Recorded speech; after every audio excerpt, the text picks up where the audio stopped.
Hello, everybody. My name is Travis, and this is the rules walkthrough for Discover the Way.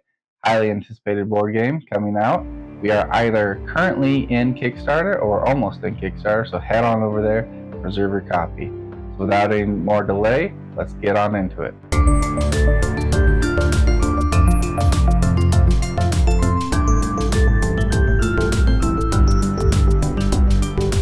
Start off, we're going to do components. So first thing you need to get is the game. So if you haven't done that, go get it on Kickstarter. Next is the boards. There should be 4 player boards. If we hit our Kickstarter stretch goal, there will be a 5th board that's added, and that will be discussed later.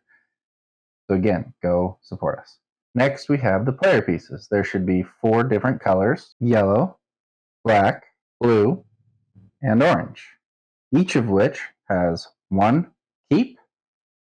It has 8 level 1 soldiers, 5 level 2 soldiers, and 4 relics each, along with their colored walls and bridge tiles.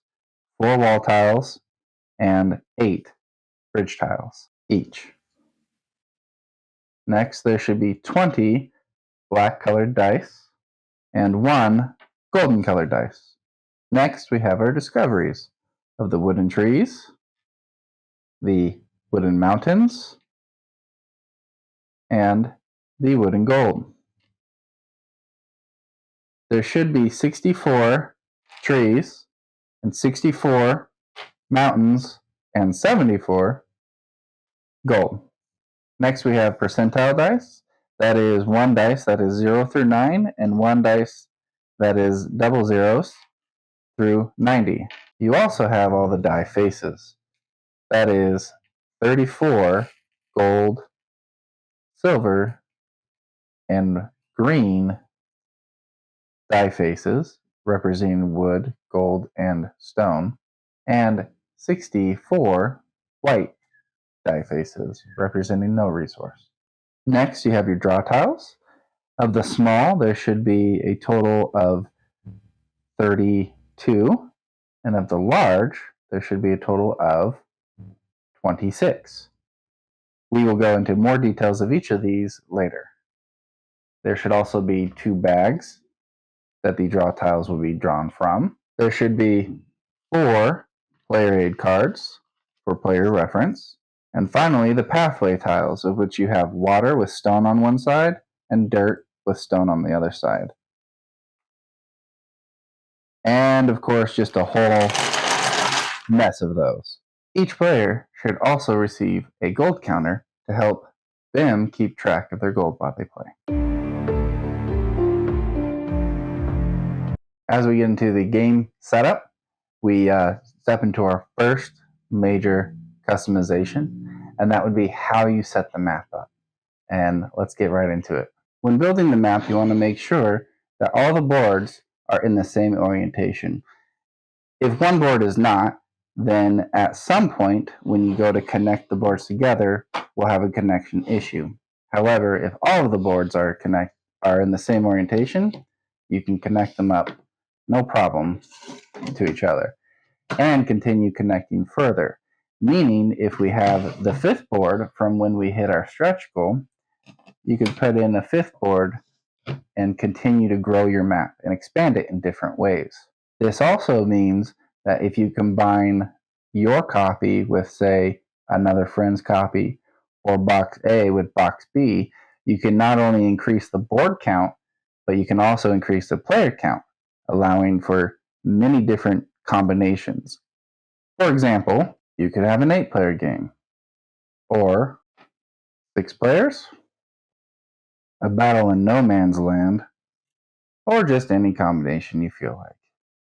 For this, I'm going to show you the recommended for beginning players, starting with a 2-player, 3-player, or 4-player. These are the recommended map setups for those player count. Then moving on from the map setup, you have to seed the map, which is where we hit our second major customization.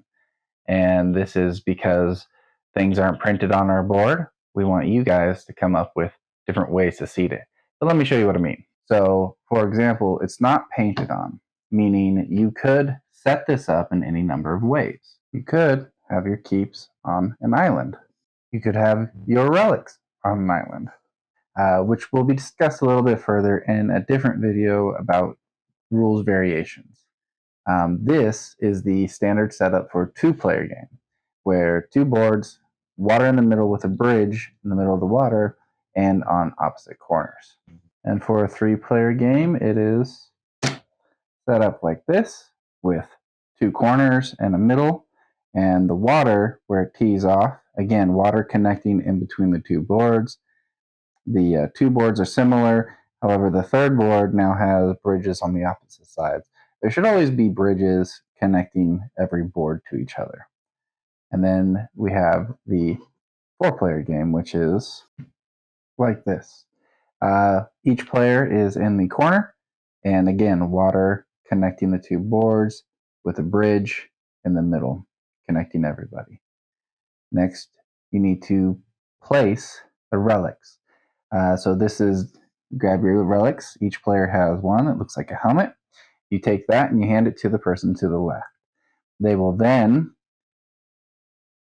from the center of the board, you've got the four squares, the one most opposite of the keep. So for orange, it would go right here, player to the left, and opposite of the keep in the center. Same with yellow, blue, and black. And of course, make sure to place the rest of the player pieces nearby to be used later. Next, each player needs their dice. Every player should start with 3 dice. Each of the dice will have 3 white faces, a gold, a silver, and a green face. The gold, of course, representing gold, silver representing stone, green representing wood, and then the white is a no resource. Each player should have 3 dice set up each like this. Then there should be the golden die. The golden die has also 3 white faces, and then it has 3 golden faces, with one of them being a double. This you can place somewhere nearby. I like to place it in the center. That gives everybody access to it later. And every person will bring along with them 2 dice that have all white resources. Each player will bring 2 along with them. So in a 2-player game, there will be 4 of these, 3-player 6, and in a 4-player, all 8. These will all go off to the side as extra dice in a dice pool that can be purchased later. Make sure to have nearby your discoveries, which are the stone, wood, and gold, and then of course block tiles, as you will be using those throughout the game. Have them close by where everybody can reach. And then the final part of the setup is for your draw tiles. And for that, I'm going to go into a little bit more detail about the draw tiles, but we will be filling up these bags. This is the large discoveries. There are 10 stone, 10 wood, and 6 gold. And you can see the different shapes that are available. In a 2-player game, you will only be taking 1 row and then 3 of the 6. How do you determine what 3? Well, you simply take them, shuffle them, and then randomly draw 3. Put the other 3 back in the box upside down to increase the mystery of what 3 you got. However, in a 3 or 4-player game, you will be including all of these. Take all of your large discoveries and mix them up and put them into one of the bags. So now the small. For the small, there are 12 stone, 12 wood, and 8 gold, with 4 straight lines and 4 corners. Now, to determine how many of these is based on the player count. So each player will bring 3 wood, 3 stone, and 1 of each of the gold. So in a 2-player, you'll have 6 wood, 6 stone, and 4 gold. 3-player, you will have 9, 9, and 6. And then in a 4-player, you will go ahead and put all of them in. So take your needed amount, shuffle them up, and then put them in the other cloth bag. So then you take those bags and you put them off to the side for later. The goal of the game is really simple. Simply head over to your opponent's board, grab your relic, and then bring it back to your base. First one to do so wins, at least in the suggested setup. Now there are other game modes that you can play that will be discussed in the variant video, so go check that out if you want to see more. But let's look at how do you go about doing that. Let's take a look at the order of play that is on the player aid cards to help guide us through how to play the game. First off, very first thing that every player should do on their turn is roll their dice. Really simple. Take your 3 dice that you start with and you roll them. Now, if you have any banked gold from earlier, you can go ahead and spend that to re-roll. Please note that it is 1 gold per dice. So if you wanted to re-roll your all 3, you'd have to pay 3 gold. What you rolled determines what you can do on your turn, and we do that by spending the dice. Now, the very first thing is movement. So when you move, you cannot move diagonally, only orthogonally, that is, up, down, left, right. Well, anything that you roll can be turned into movement, even the no resource. What you're doing is you are trading the entire dice in for movement and not taking the resources. Meaning if you roll gold, you have a choice of either taking the gold or turning it into movement. Please note, a double resource does not count as double movement because you're not taking the resources, but instead spending the entire die for movement. Movement depends on the space that you're going to be walking in. So if there is nothing next to where you're going to be walking, for example, this orange soldier, if he wants to forge a path, that is, lay down a path and start moving, you would spend 1 movement for 1 square. You would lay down the square and your soldier would take a step forward. And that is 1 movement. However, if you are going to be walking on a path that's already made, say you have another soldier making his way forward, if your first step is on a dirt path, you can move 2 squares for 1 movement. So this soldier can move 1, 2 for 1 movement. If your second movement is in an empty space, you have to stop short and you lose that extra move. Meaning if he wanted to move 2 squares for his 1 movement, even though it's a dirt path, he'd have to stop short because there is no more path. So he would just go 1 for 1 movement. Later, you may upgrade your path into a stone walkway. If you do this, then each move on a stone is 3 squares for 1 movement, allowing you to move quicker. So this soldier, if he had 3 movement, his first would be his first step on stone, meaning 3 squares, or 1, 2, 3. His second step, the first one, would be on dirt. So he would go 1, 2. Then, if he wanted to, say, forge a path a different way, he would just spend 1 movement to lay down the square and move 1. The key takeaway on movement, where is your first step? If it's on stone, you move 3 squares. If it's on dirt, you move 2 squares. And if you're forging a path, you can only move 1 square. If, for example, the soldier's first step is on stone here, but then his second and third step is on dirt, we only go off of the first step. So he would move 3 squares because his first step is on stone. So he would go 1, 2, 3, and that would be 1 movement. What happens if you move onto another player? Well, each level 1 soldier has 1 health and deals 1 damage. So you would move onto him, you would deal a damage, they would deal a damage, and both soldiers would be removed. Level 2 soldiers have 2 health and deal 2 damage. So if a level 2 runs into a level 1, the level 1 is removed, and the level 2 drops down to a level 1 and can keep going. There are some movement restrictions, as you cannot move through something that is already on the board. Meaning, if there is a, say, stone discovery, you cannot move through it, even if it's your own discovery.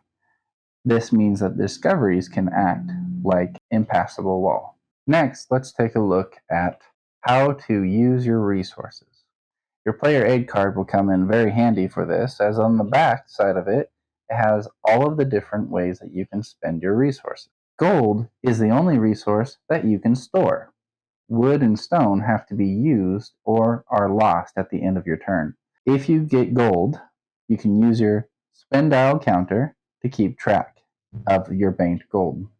If you roll 2 of the same resource, such as wood or stone, you can sell those for 1 gold, allowing you to bank it for later use. However, if you happen to be in a pinch and you have stored gold, you can spend the 2 gold for either a wood or a stone. As shown earlier, sometimes soldiers can be removed, or sometimes you can get new soldiers out on the board.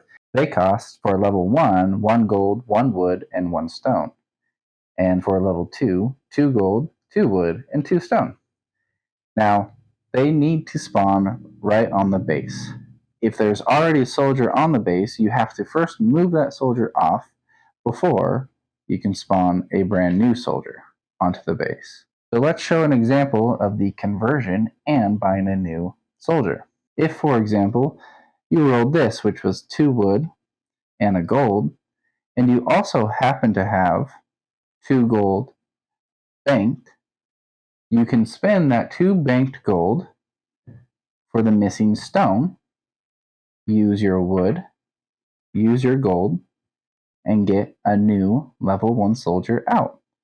Then you still have your second wood that you could turn into movement, allowing you to either get him off of the base for another soldier later, or move your forward soldier even further.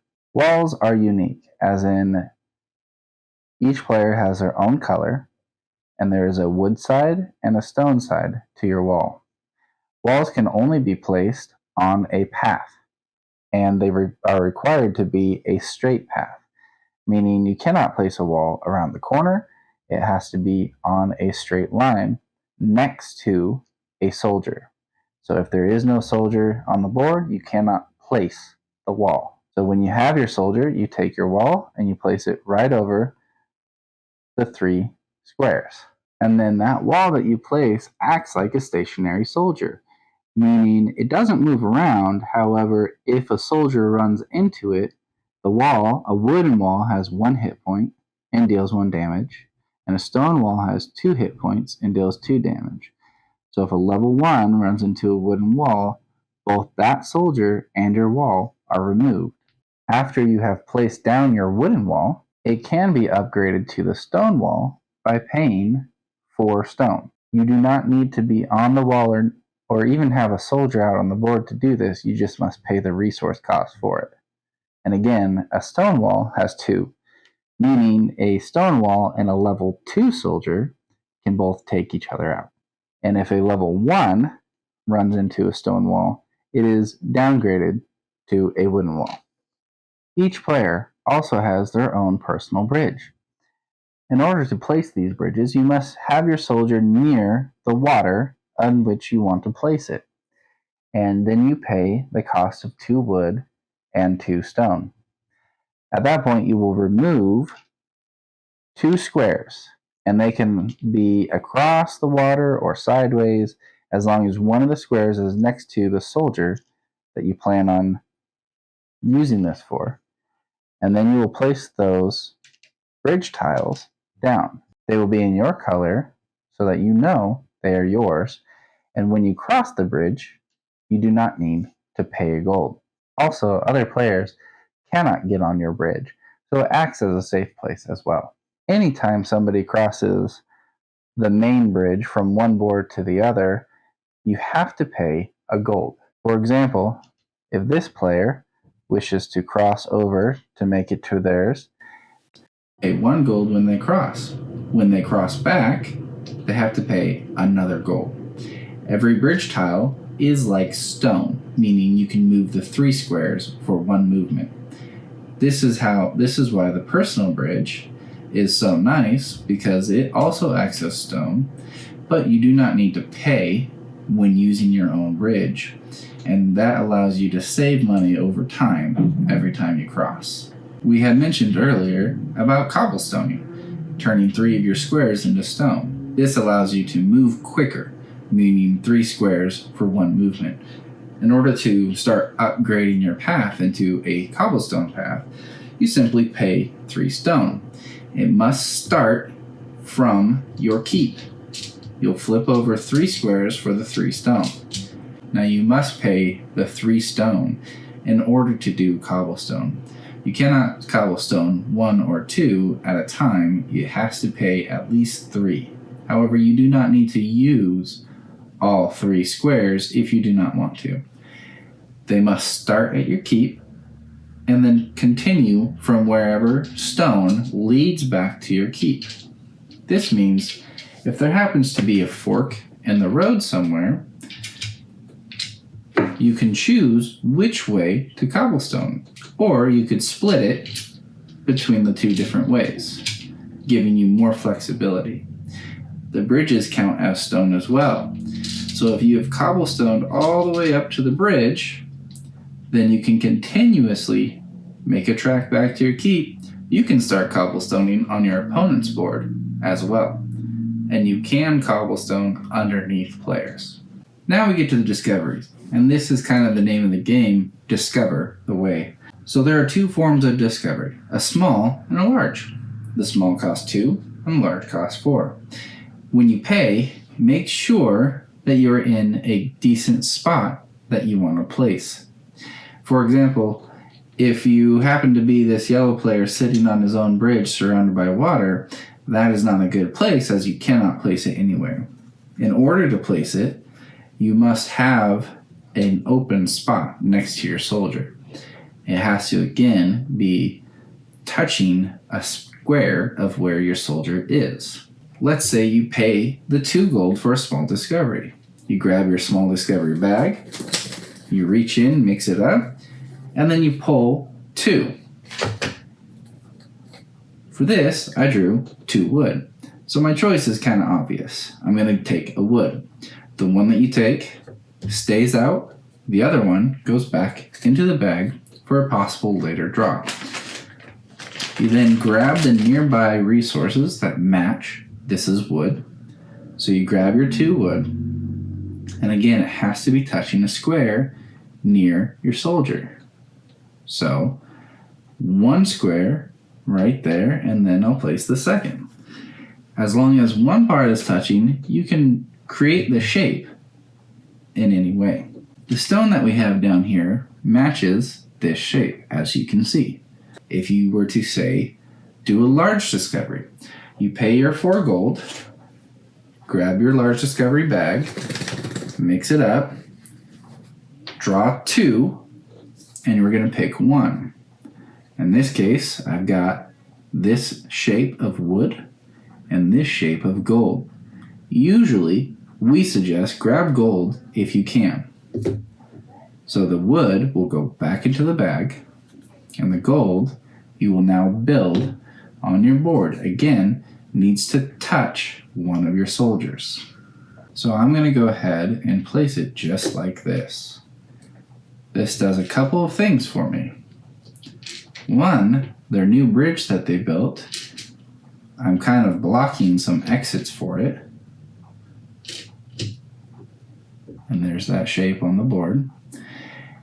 And then 2, just like before, I get to grab this resource and add it to one of my die. So large discoveries take up more room, are harder to place. However, they give you a double resource on your die. The small discoveries cost less and are easier to place, and they still remove the no resources, but they're only a single. So make sure that you plan accordingly and make sure that your soldiers are in a spot where you can place them. If you ever get into a situation where you cannot place what you drew, you do not get your gold back, and you do not get a die face.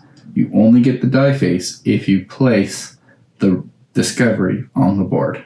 The final thing that you can buy is a new die. There is a dice pool set aside, as you saw earlier from setup. In a 2-player, that means there are 4 dice in the dice pool. It costs 7 gold to buy a die.